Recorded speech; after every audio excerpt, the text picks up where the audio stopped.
जय जय रघुवीर समर्थ. श्री राम समर्थ. श्री समर्थ रामदास स्वामी रचित मनाचे श्लोक आणि त्यावर विश्लेषण केले आहे सांगली येथील श्री विश्वनाथ यज्ञेश्वर छत्रे यांनी. आज आपण 49व्या श्लोकाचे विश्लेषण ऐकणार आहोत. श्रीरामांचा दास ज्याला व्हायचा आहे त्यानं सतत त्यांच्या स्मरणात राहावं, त्यांचे विलोभनीय रूप डोळ्यासमोर ठेवावं, त्यांची पूजा अर्चा करावी, होम हवन करावे, शास्त्रानुसार त्याची तयारी करावी. अशा गोष्टी करण्यात तो सदैव मग्न असतो. रामाचा दास होण्यासाठी भक्ताने आणखीन काय करायला पाहिजे ते समर्थ पुढील श्लोकात सांगत आहेत. ते म्हणतात, सदा बोलण्यासारिखे चालत आहे, अनेकी सदा एक देवासी पाहे, सगुणी भजेलेश नाही भ्रमाचा, जगी धन्य तो दास सर्वोत्तमाचा. जय जय रघुवीर समर्थ. मनुष्य बोलतो एक आणि करतो दुसरंच.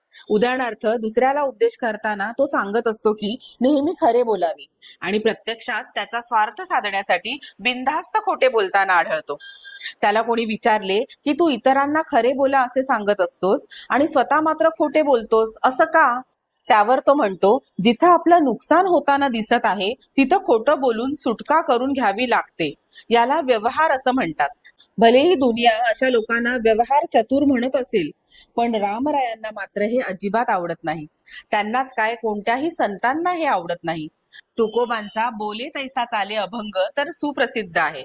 ते म्हणतात, बोले तैसा चाले त्याची वंदी न पाऊले, अंगे झाडी न अंगण त्याचे दास्यत्व करीन, त्याचा होई न किंकर उभा ठाके न जोडू न कर, तुका म्हणे देव त्याचे चरणी माझा भाव.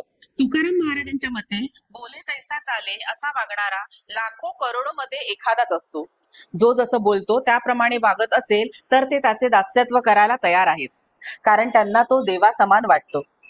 काही लोक त्यांचा स्वार्थ साधण्यासाठी निरनिराळ्या देवांना भजत असतात. आज एका देवाला जातील तर उद्या दुसऱ्या देवाला. काही लोकांचे तर वारागणिक देव बदलतात. पण रामरायांचा दास मात्र त्यांच्या चरणी एकनिष्ठ असल्याने फक्त आणि फक्त रामरायांनाच देव मानत असतो. तो कुठल्याही देवळात गेला तरी त्याला तेथील देवाच्या ठिकाणी रामरायच दिसत असतात. म्हणूनच समर्थांनी पंढरपूरला विठोबाच्या देवळात जाऊन दर्शन घेतल्यावर त्याला प्रश्न केला, इथे का रे उभा श्रीरामा? समर्थांनी विठोबाला असे विचारले कारण दासाला रामरायांच्या सगुण रूपाचे भजन करताना त्यांच्यापेक्षा कोणी श्रेष्ठ देव असतील तर त्यांना भजावे असा भ्रम कधीच निर्माण होत नाही.